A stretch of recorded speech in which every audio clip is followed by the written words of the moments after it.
बर' बिथांखौ बरायगोन जोंनि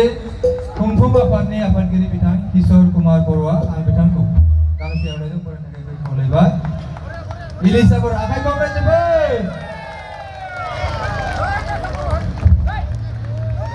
thank you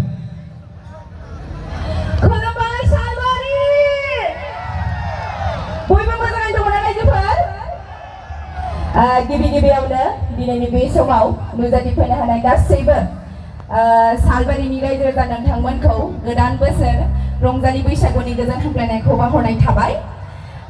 दायो आरो खेबसेबाव गावनिनो मेथाइ खननो नागिरदों बयबो मोसानो रेडि ना रायजोफोर आंनि सनाफोर राइट साइडनि सनाफोर रेडि दा